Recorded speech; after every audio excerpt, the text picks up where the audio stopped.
à toutes et à tous l'équipe, j'espère que vous allez bien. Pour cette nouvelle vidéo, on se retrouve pour une présentation complète de la 7e étape de Paris-Nice 2025.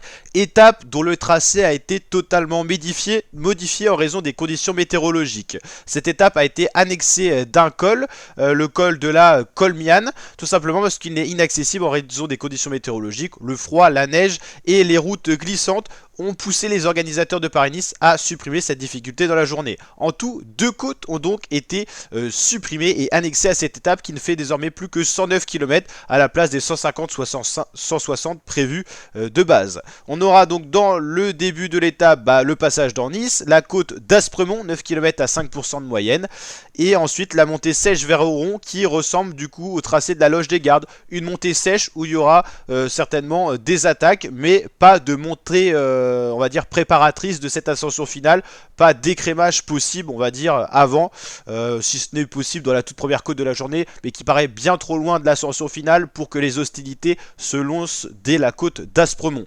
Donc voilà, les conditions météorologiques gâchent un peu le folklore, le suspense de la course, c'est dommage, mais ce qui compte bien sûr c'est la sécurité des coureurs. Donc en raison des conditions météorologiques, c'est assez logique au final de parvenir à ce nouveau tracé. Justement, cette étape, la voici, elle devait être avec le col de la Colmiane, donc et également la côte de Belvédère. Donc une étape qui devait être beaucoup plus complexe, 147,8 km, en gros 150, maintenant on n'en a plus que 110, 40 km en moins et 2 difficultés en moins. La côte de Belvédère, 3 km à 5,7% de moyenne, pas forcément difficile, mais l'accumulation des difficultés durcit le tout, avec donc plus de dénivelé positif. Et surtout la Colmiane, 8 km quasiment à 7% de moyenne, ça c'était une belle préparation et surtout une belle bagarre potentielle pour le maillot de meilleur grimpeur qui se voit quand même annexé de 2 difficultés et donc de pas mal de points à la clé. Il n'y aura plus que donc la côte d'Aspremont et l'ascension finale à Oron. L'ascension finale à Oron, elle sera plus vraiment pour un coureur qui cherchera le maillot de grimpeur, mais plus pour un leader du général, ce qui est un peu dommageable en termes de points et de suspense. Et pour l'instant, l'étape 8, on peut en parler. Pour l'instant, le tracé reste le même, mais on ne sait jamais. Le col de la Porte sera-t-il accessible? La côte de Paye également.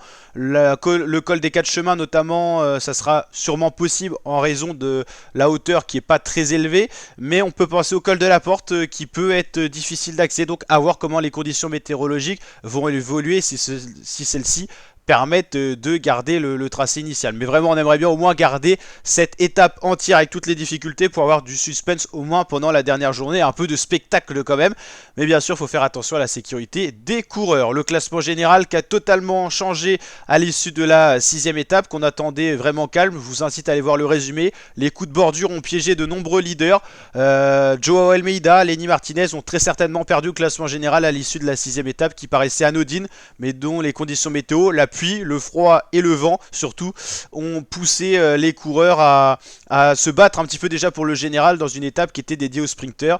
Et donc voilà, pas mal de leaders ont définitivement perdu Paris-Nice et Vingegaard était non partant au début de l'étape, lui qui souffrait de son poignet depuis sa chute, qui n'a jamais réussi à retrouver ses jambes.